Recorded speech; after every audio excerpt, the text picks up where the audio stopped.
Assalamualaikum warahmatullahi wabarakatuh. Selamat malam teman-teman, apa kabar? Semoga teman-teman sehat selalu, tidak ada kurang suatu apapun. Sebelumnya mari kita bersyukur atas segala kenikmatan yang masih diberikan kepada kita semuanya dari Allah, sehingga kita masih dalam keadaan sehat walafiat.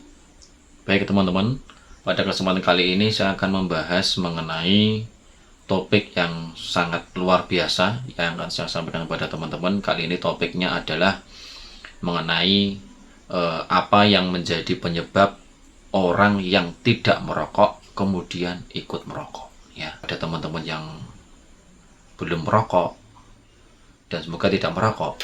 Kemudian kepada teman-teman yang merokok, khususnya yang merokok ini nanti bisa dijadikan renungan ya. Pasti awalnya semuanya tidak seorang perokok. Nah, kemudian untuk menjelaskan kepada teman-teman semuanya, ada beberapa faktor yang dapat menyebabkan seseorang yang awalnya tidak merokok kemudian ikut merokok. Nah, apa saja faktor-faktor itu? Ya, kita bahas ya teman-teman ya. Yang pertama adalah satu, ya, pengaruh teman atau lingkungan sosial. Nah, seseorang mungkin terpengaruh oleh teman-teman atau lingkungan sosialnya yang merokok, sehingga mereka merasa tertekan untuk ikut merokok demi merasa termasuk dalam kelompok tersebut. Nah, kira-kira teman-teman faktor nomor satu ini tidak yang menyebabkan teman-teman menjadi seorang perokok. Nah, kemudian yang kedua, ya, yang kedua adalah faktor stres atau tekanan emosional. Nah, jadi orang mungkin mulai merokok sebagai cara untuk mengatasi stres atau tekanan emosional yang mereka alami. Mereka mungkin merasa bahwa merokok dapat memberikan mereka rasa tentram atau pelarian dari masalah yang mereka hadapi. Nah, bagaimana teman-teman? Sudah dua faktor, sudah termasuk itukah yang menjadi penyebab teman-teman merokok? Atau belum ya, mungkin ya. Oke, kita masuk faktor yang ketiga. Adalah pengaruh media. Ya. Jadi promosi yang sering terjadi dalam media atau industri rokok dapat mempengaruhi persepsi seseorang tentang merokok.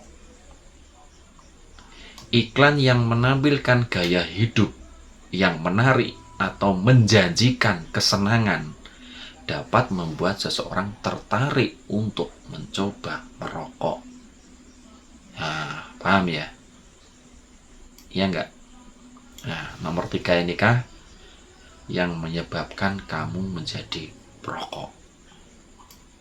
Kalau belum, yang faktor keempat.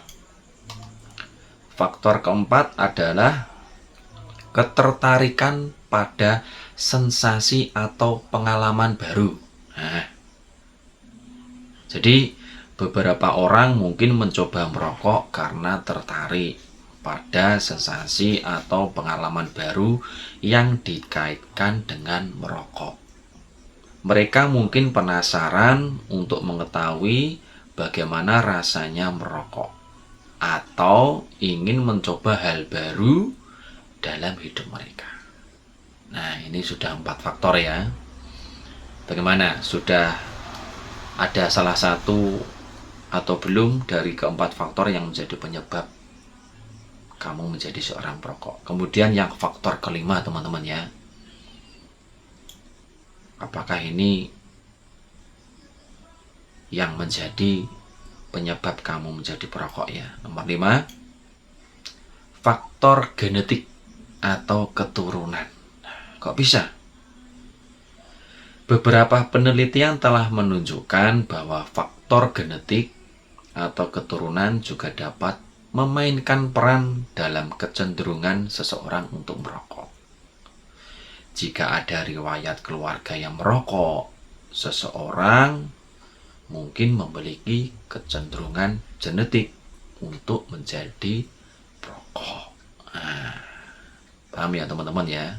Nah teman-teman, meskipun ada banyak faktor yang dapat menyebabkan seseorang yang awalnya tidak merokok, kemudian ikut merokok, penting untuk diingat bahwa keputusan untuk merokok adalah pilihan individu dan dapat dipengaruhi oleh berbagai faktor.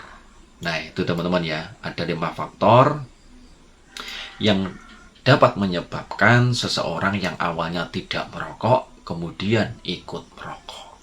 Nah sekali lagi teman-teman, mana di antara 5 faktor tadi yang menjadi penyebab kamu menjadi perokok? Ya.